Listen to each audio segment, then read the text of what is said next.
ये आकाशवाणी है। कोविड-19 विशेष कार्यक्रम के अंतर्गत प्रस्तुत है कोरोना वायरस संक्रमण की वर्तमान स्थिति पर चर्चा, जिसे प्रस्तुत कर रहे हैं आकाशवाणी संवाददाता आनंद श्रीवास्तव। इस कार्यक्रम में आमंत्रित स्वास्थ्य विशेषज्ञ हैं भारतीय जन स्वास्थ्य प्रतिष्ठान के अध्यक्ष डॉक्टर के श्रीनाथ रेड्डी। नमस्कार। जीवन अनिश्चित है। जब हम संकट में घिर जाते हैं तो हमारे संयम और संकल्प की सबसे बड़ी परीक्षा होती है।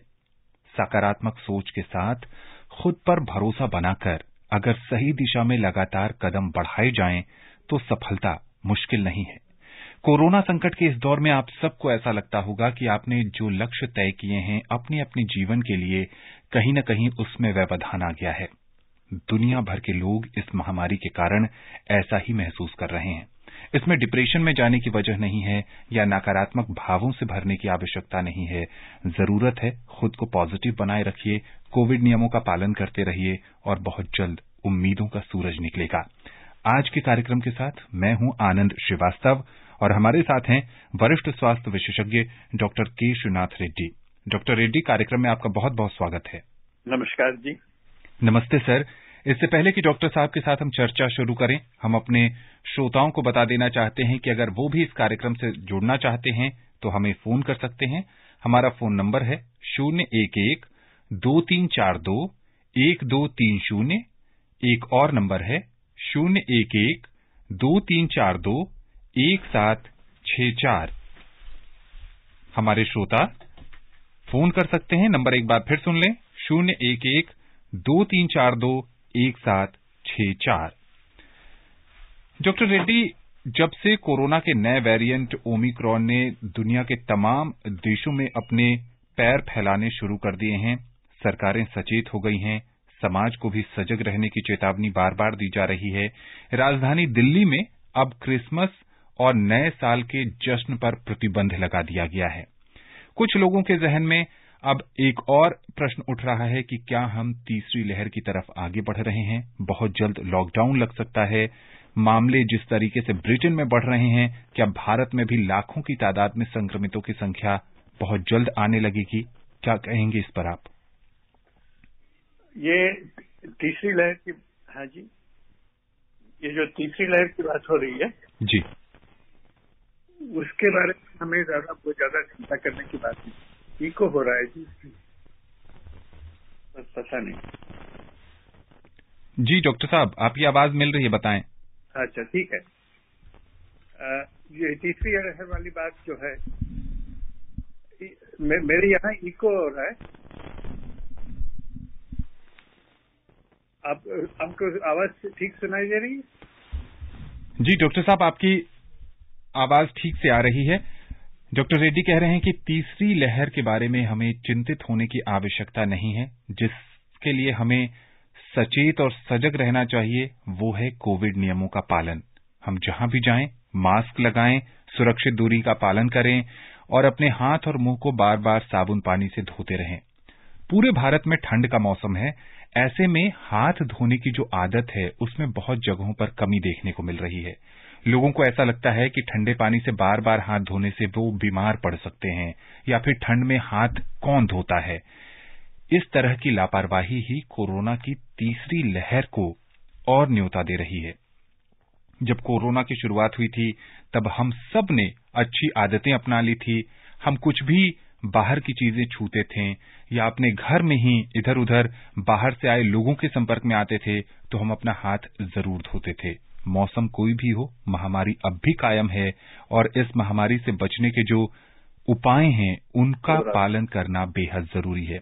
जी डॉक्टर रेड्डी, आप बता रहे थे कि तीसरी लहर से चिंतित होने की आवश्यकता नहीं है। चिंतित होने की आवश्यकता नहीं है। हाँ, केसेस जरूर बढ़ेंगे क्योंकि ओमिक्रॉन नया वायरस है, काफी तेजी से फैल रहा है। मगर हम ये अगर सोच के चले कि गंभीर बीमारी जिन व्यक्तियों में हो सकता है उनका संख्या उतना ज्यादा नहीं होगा जितना डेल्टा वायरस के साथ हुआ था, तो वो तीसरी लहर हम केसेस के माध्यम से नहीं देखें, उनके गिनती से नहीं देखें, मगर जिन व्यक्तियों को तीव्र बीमारी, हॉस्पिटल पहुंचाने वाली बीमारी उसका हम गिनती करें तो उतना ज्यादा हमें खतरे वाली बात नहीं लगती। तो इसलिए तीसरी लहर के बारे में हमारा सोच बदलना चाहिए। बस इन्फेक्शन का गिनती नहीं करनी चाहिए, हॉस्पिटल भेजने वाली तीव्र बीमारी का गिनती करनी चाहिए, और उस लिहाज से शायद खतरा उतना बड़ा नहीं होगा। जी डॉक्टर रेड्डी, एक कॉलर जुड़ गए हैं। उससे पहले आपसे बहुत संक्षेप में समझना चाहेंगे, बहुत सारे लोगों में ये पैनिक क्रिएट हो रहा है कि बहुत जल्द देश में लॉकडाउन लग सकता है। जी नहीं, मेरे ख्याल से उसका संभावना कमी है, क्योंकि हमें लॉकडाउन का बस यही फायदा हुआ था पहली बार कि हमें हमारे स्वास्थ्य सेवाएं को मजबूत बनाने के लिए थोड़ा समय चाहिए था, और हमारे पूरा एडमिनिस्ट्रेशन को भी देश भर में, केंद्र सरकार को भी, राज्य सरकारों को भी एक सम्मिलित रूप से एक नक्शा बनाने के लिए समय आवश्यक था उस समय, और बीमारी के बारे में समझने के लिए भी थोड़ा समय की जरूरत थी। मगर अब वो समय नहीं है। अब तो काफी तैयारियां हो चुकी हैं, बीमारी का भी काफी समझ है हमारे पास, ये वायरस को मुकाबला करने के लिए कई सारे साधन है। तो इसीलिए लॉकडाउन की आवश्यकता नहीं है, बस अक्लमंदी की आवश्यकता है। अगर लोग मास्क पहन के चले और भीड़ भाड़ में नहीं चले तो ये बीमारी से बच सकते हैं। तो इसलिए घबराने वाली बात नहीं है, बस कुछ ऐसे कदम उठाने चाहिए ताकि संक्रमण न हो। जी बिल्कुल। कार्यक्रम में पहले कॉलर गुरुग्राम से मनोज जी जुड़ गए हैं। मनोज, कार्यक्रम में आपका बहुत बहुत स्वागत है। नमस्कार जी। नमस्ते। डॉक्टर साहब को भी मेरा नमस्कार। नमस्कार जी।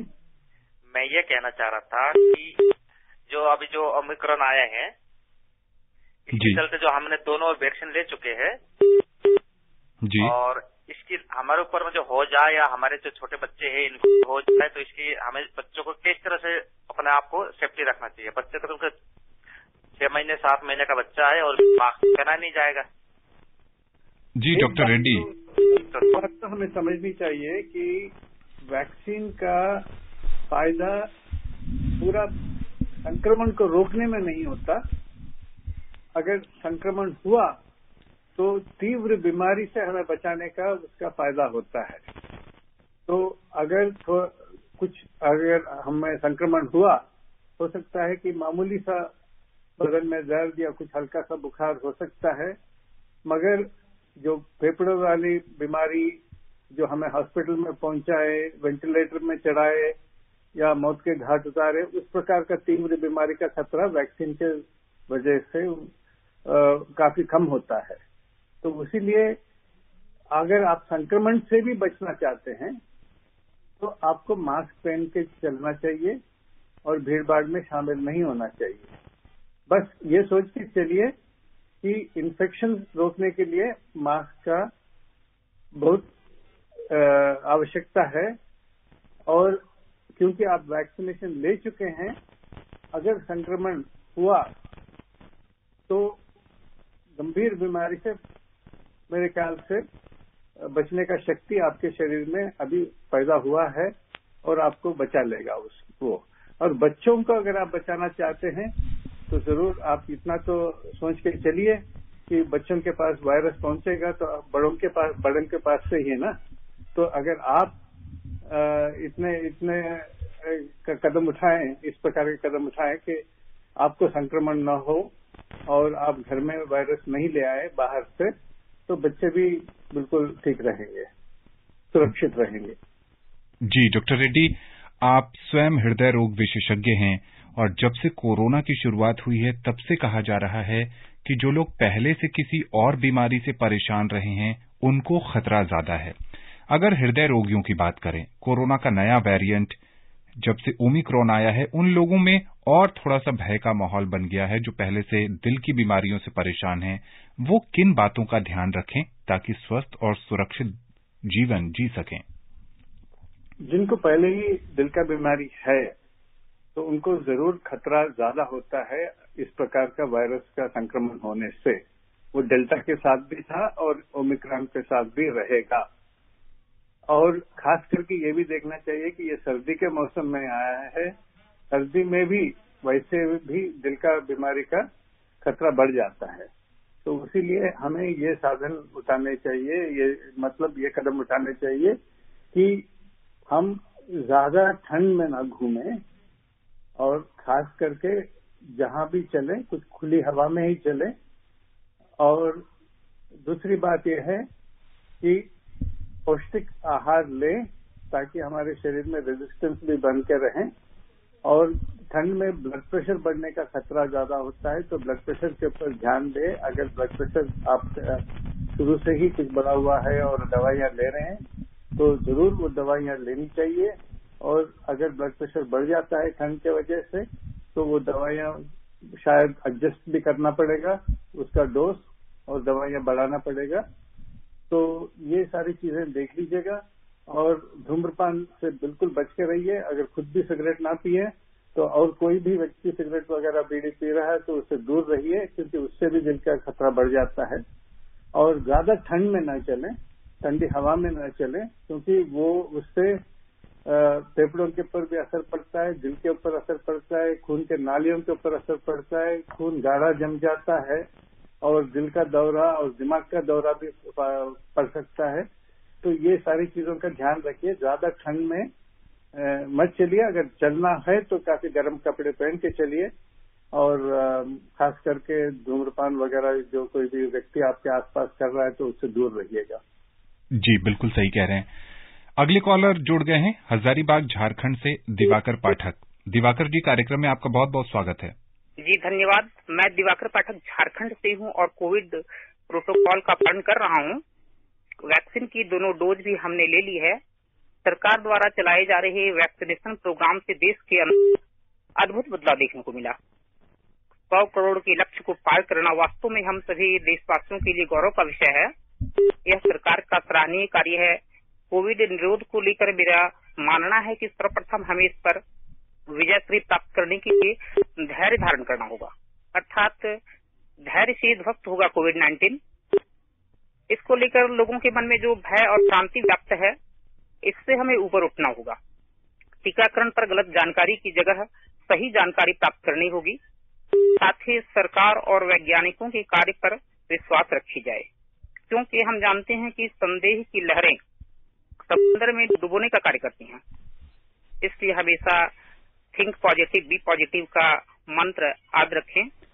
जी दिवाकर जी, बिल्कुल आप सही कह रहे हैं और देशवासियों को आप जागृत करने का काम कर रहे हैं। बहुत बहुत बधाई कि आपने कोविड टीकाकरण अभियान में हिस्सा लिया है।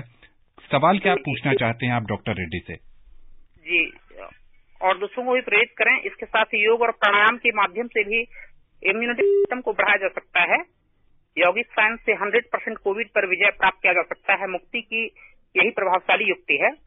प्रश्न है कोरोना के नए वेरिएंट ओमिक्रॉन लोगों के लिए कितना हानिकारक है, इसको लेकर लोगों के मन में तरह तरह के प्रश्न हैं।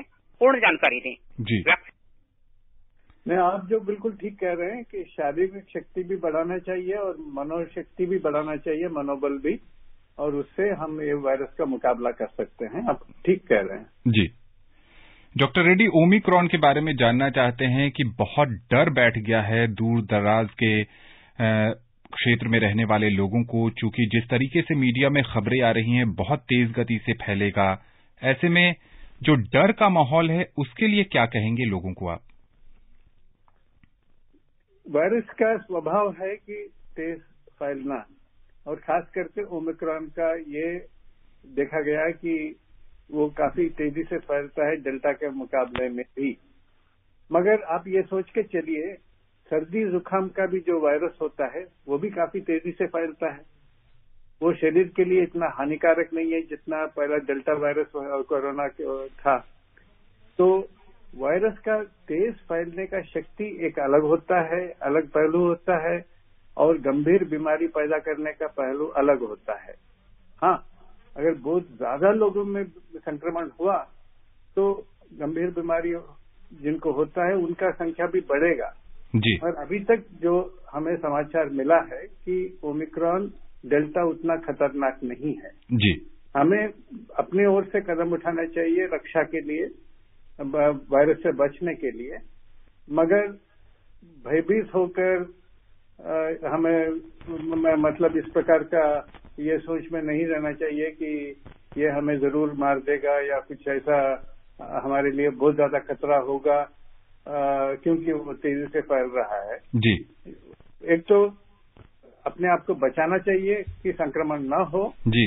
मगर दूसरा ये भी सोच के चलना चाहिए कि अगर ये वायरस डेल्टा के मुकाबले में उतना खतरनाक वाला नहीं है, उसके मुकाबले में थोड़ा कमजोर है, तो फिर हमारे लिए बहुत ज्यादा हानिकारक नहीं हो सकता। जी। कार्यक्रम में अगली कॉलर जुड़ गई हैं बलरामपुर से रिंकी तिवारी। रिंकी जी, स्वागत है आपका। जी, स्वागत के लिए बहुत बहुत धन्यवाद। आनंद सर नमस्ते। नमस्कार। और आपके साथ एक्सपर्ट है उन्हें मेरा नमस्ते। नमस्कार जी। जी सर, मेरा क्वेश्चन है कि जैसे हम देख रहे हैं, मतलब जब ठंडी का समय आता है तभी कोरोना बढ़ जाता है। जैसे कि पहला आया first wave, second wave, Omicron भी आ गया। जैसे महाराष्ट्र में हम देख रहे हैं धारा 144 हो गया। तो ऐसे में सर क्या जैसे स्मोकिंग बढ़ रही है, तो क्या ये मौसम से आधारित है, स्मोक से आधारित है? ओमिक्रॉन जिस तरह बढ़ रहा है तो सर इसका क्या प्रदूषण से कुछ रिलेशनशिप हो सकता है? धन्यवाद। जी डॉक्टर रेड्डी, क्या कोरोना के नए वेरिएंट का मौसम और प्रदूषण के साथ कोई संबंध है? ये पहले सोचा गया था कि शायद सर्दी के मौसम में ही होता है, मगर कई देशों में देखा गया कि इस प्रकार का ऐसा कोई नहीं है। सर्दी में भी हुआ है, गर्मी में भी हुआ है, अलग अलग देशों में। हालांकि सर्दी में थोड़ा ज्यादा खतरा होता है क्योंकि हवा भी धीमी चलती है, वायरस भी इकट्ठा हो जाते हैं उस धीमी हवा में। जब गर्म हवा तेज चलती है तो वायरस बिखर जाते हैं। तो थोड़ा सर्दी में इस प्रकार का तकलीफ हो जाता है और सर्दी में हमारा खुद का इम्यूनिटी भी कम हो जाता है, तो इसलिए सर्दी में ज्यादा होने का खतरा तो है। मगर ये देखा गया है कि ये नया वायरस जो आया है 2 साल से, वो गर्मी में भी कई देशों में हुआ है, केवल सर्दी में नहीं, केवल सर्दी में होता है इस प्रकार का नहीं है। और प्रदूषण का असर भी ये है क्योंकि प्रदूषण से हमारे फेफड़ों के ऊपर वैसे भी बुरा असर पड़ता है।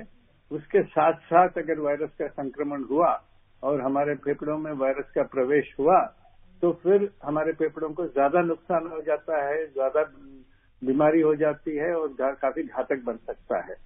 और दूसरा, प्रदूषण के जो क्लाउड्स होते हैं वो हवा में, वो पार्टिकल्स जो होते हैं वो बादल जैसा बन जाते हैं और उनमें भी ये वायरसेस के पार्टिकल्स इकट्ठा हो जाते हैं और तब लोगों को ज्यादा संक्रमण होने का भी संभावना होता है।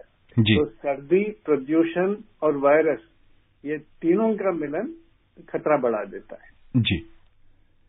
गाजियाबाद के लोनी से मोहम्मद यामीन जी हमारे साथ जुड़ गए हैं। यामीन जी, स्वागत है आपका।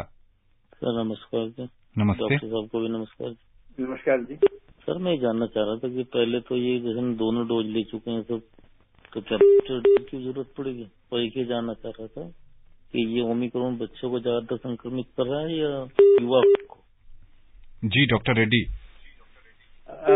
इसके बड़ों में काफी लोगों को या तो वैक्सीन मिल चुका है या डेल्टा के दौरान संक्रमण हुआ है, और बाकी बच्चे और युवा लोग, और वो भी काफी, अब तो समाज खुल गया है, लोग काम पे जा रहे हैं, स्कूल जा रहे हैं, कॉलेज जा रहे हैं, घूम रहे हैं, तो उनमें ज्यादा संक्रमण होने का खतरा भी है, संभावना भी है।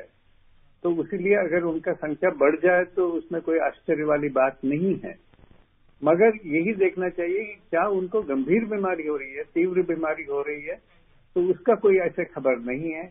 क्योंकि अगर बच्चों में और युवा में संक्रमण भी हो जाए, बड़े बुजुर्गों के मुकाबले में उनको इतना तीव्र बीमारी होता नहीं है। तो हमें उनके बचाव के लिए ये तो जरूरी है कि हम मास्क पहने, भीड़ भाड़ न बनाएं, मगर अगर संक्रमण हुआ भी तो उनको उतना ज्यादा खतरा नहीं होगा, ये सोच के चलना चाहिए। हमारे जरूर हम रक्षा के साधन तो अपनाने चाहिए, लापरवाही से नहीं हमें चलना चाहिए। फिर भी ये इसके बारे में बहुत ज्यादा चिंता करने वाली बात नहीं कि बच्चों को बहुत ज्यादा खतरा होगा। बिल्कुल। कार्यक्रम में हमारे साथ अगले कॉलर जुड़ गए हैं, ठाणे महाराष्ट्र से गुरुनाथ जी हैं। गुरुनाथ जी, कार्यक्रम में आपका बहुत बहुत स्वागत है। जी सर, नमस्कार। नमस्ते सर, मेरा क्वेश्चन है सर एक पोस्ट कोविड के बारे में है सर। जी। सर अभी कुछ मेरे कुछ रिलेटिव को हुआ था 9-10 महीना पहले सर। वो रिकवर मतलब हुए जी, लेकिन उनको बीच बीच में मतलब एक वीकनेस जैसा, और पहले जैसे मतलब खुद को फिट समझते थे वैसा मतलब कुछ न कुछ ऐसा प्रॉब्लम होता रहता है सर जी। और कभी कभी मतलब सांसें लेने में तकलीफ होती है। तो सर क्या ये मतलब रिकवर होने के बाद भी ये लंबे समय तक इसका असर बना रहता है शरीर में sir? Thank you. Long Covid से जुड़ा सवाल है डॉक्टर रेड्डी इनका। जी, जैसा आपने कहा, कुछ लोगों में कुछ देशों में कहा गया 10% तक, कुछ देशों में कहा गया 30% तक भी जा सकता है। ये कोविड का शुरुआत का बीमारी खत्म होने के बाद भी इस प्रकार के लक्षण नजर आते हैं, मतलब शरीर में शक्ति कम होना, नीरसता, और उनको कभी कभी और भी लक्षण होते हैं, जैसा कि दिमाग ठीक से काम नहीं करता, ब्रेन फॉग कहते हैं उसको, और सांस फूलना, ये, और कभी कभी डायबिटीज का भी शिकायत हो सकता है क्योंकि शरीर के विभिन्न अंगों पर असर पड़ता है। तो इस प्रकार के जो लक्षण है जो हफ्ते महीने चल सकते हैं कोविड का बीमारी, शुरुआत का बीमारी खत्म होने के बाद भी, उसको लॉन्ग कोविड कहते हैं। वो किस वजह से किस प्रकार के व्यक्ति में होता है अभी तक पक्का नहीं है, मगर ये देखा गया कि जो लोग ज्यादा कमजोर हैं या जिनको शुरू में ही काफी तीव्र बीमारी हुए, उनमें ज्यादा इसका खतरा होता है जी। मगर कई लोगों में ये ठीक हो जाता है कुछ महीनों के बाद में, कुछ हफ्तों के बाद में, मगर इसके ऊपर अभी रिसर्च चल रहा है। इसके लिए कोई खास इलाज अभी तक मिला नहीं, मगर ये लॉन्ग कोविड कई लोगों में जो हुआ है कुछ महीनों के बाद खुद बेखुद ठीक हो जाता है। तो बस यही सोच के चलना चाहिए कि अगर हम ठीक से आहार लें और शारीरिक व्यायाम शुरू कर लें हल्का हल्का, तो शरीर अपने आप ठीक होने लग जाता है। कार्यक्रम में हमारे साथ अगले कॉलर जुड़ गए हैं, शार्दुल आलम जी हैं। शार्दुल जी, स्वागत है आपका। शार्दुल जी, कार्यक्रम में आपका स्वागत है, अपना सवाल पूछिए। Hello sir. जी, क्या जानना चाहते हैं आप? सर जी नमस्कार। सर, मैं दिल्ली से सदर आलम बोल रहा हूँ। जी सर, ये प्रोग्राम बहुत मतलब अच्छा है, बहुत अच्छी जानकारी मिल रही है। मैं एफएम पे सुन रहा हूँ, एफएम गोल्ड पे। जी शुक्रिया। जी, सवाल क्या है आपका?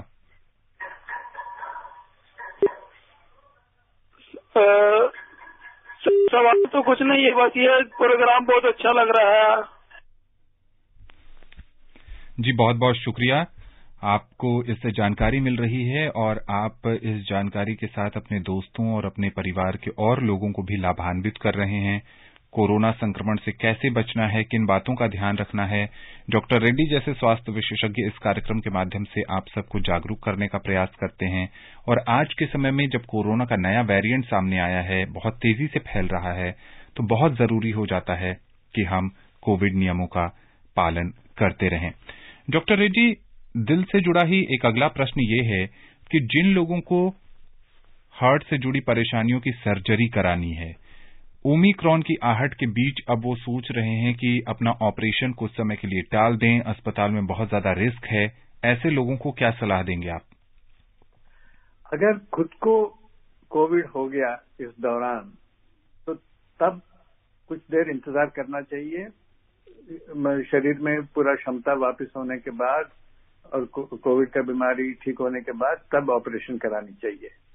अगर कोविड का बीमारी अभी हुआ नहीं, तो अगर दिल का बीमारी इस प्रकार का है ताकि ऑपरेशन कराने की आवश्यकता है, तो ऑपरेशन में देरी करने का कोई मतलब नहीं है, क्योंकि आजकल जो अस्पताल में कोविड का बेड्स या कोविड का जो अलग अलग सेक्शन होता है जी, वो दिल के बीमारी वाले दूसरे मरीजों से उनका कोई संपर्क नहीं होगा, वो उनको अलग अलग जगह रखा जाएगा और अगर दिल का बीमारी इस प्रकार का है कि ऑपरेशन के बारे में उनको सलाह दी गई है, उसको काफी लंबी देर तक पोस्टपोन करने की कोई आवश्यकता नहीं है जी। वो करा सकते हैं ऑपरेशन जी।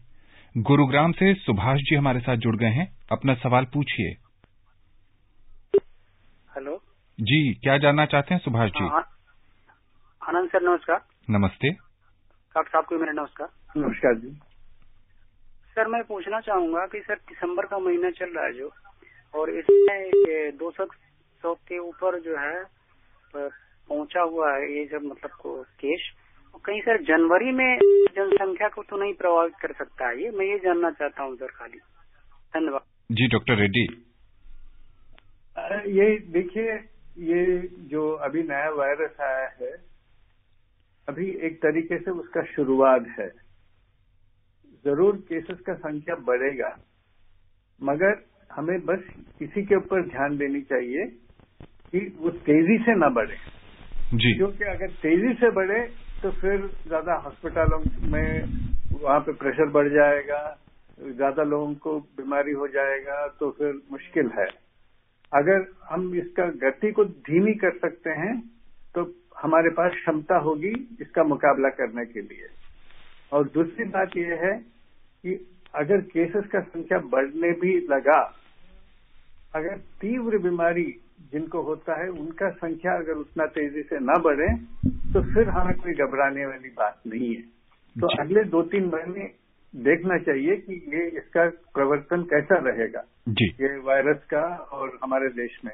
और कई लोगों को वैक्सीन लग चुका है और कई लोगों को डेल्टा के दौरान इन्फेक्शन भी हुआ है, और उससे जो हमारे शरीर में इम्यूनिटी पैदा हुआ है वैक्सीन से या पहले के शुरुआत का बीमारी से, तो उसका भी कुछ हमें मदद मिलेगा इस वायरस का मुकाबला करने में जी।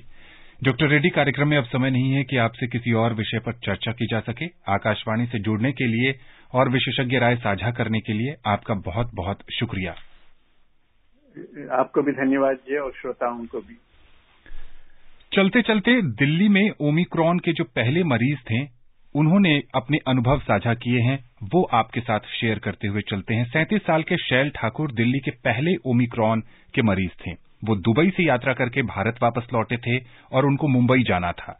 जब वो दिल्ली से मुंबई जाने के लिए उन्होंने कोविड टेस्ट कराया, तब पता चला कि वो कोरोना संक्रमित हो गए हैं। उसके बाद उनकी जीनोम सीक्वेंसिंग की गई और उसके 2 दिन के बाद यानी 7 दिसंबर को जानकारी मिली कि वो ओमिक्रॉन से संक्रमित हुए हैं। अधिकारियों ने उन्हें घर में ही आइसोलेट होने की सलाह दी। 3 दिन के बाद उनको दिल्ली के LNJP हॉस्पिटल में ले जाया गया, लेकिन जो अच्छी बात रही कि उनमें कोई भी लक्षण नहीं था। वो 2 दिनों तक अपने घर में परिवार के साथ रहे। जब उन्होंने टेस्टिंग कराई, उसके बाद उनके परिवार के सभी सदस्यों की जांच की गई, जिसमें कोई भी संक्रमित नहीं पाया गया है। शैल ने लेटेस्ट जानकारी देते हुए कहा है कि उनमें अब भी किसी तरह के कोई लक्षण नहीं है। वो पूरी तरीके से स्वस्थ हैं और 3-4 दिनों के बाद उनका होम आइसोलेशन का पीरियड भी खत्म हो जाएगा। इसलिए घबराइए नहीं, संभावनाएं हमेशा बरकरार रहती हैं। सकारात्मक सोच के साथ आगे बढ़िए, कोविड नियमों का पालन करते रहिए। वेरिएंट कोई भी हो, जीवन जीते रहिए सकारात्मक सोच के साथ। स्वस्थ रहिए, खुशहाल रहिए और संक्रमण से बचे रहिए। नमस्कार।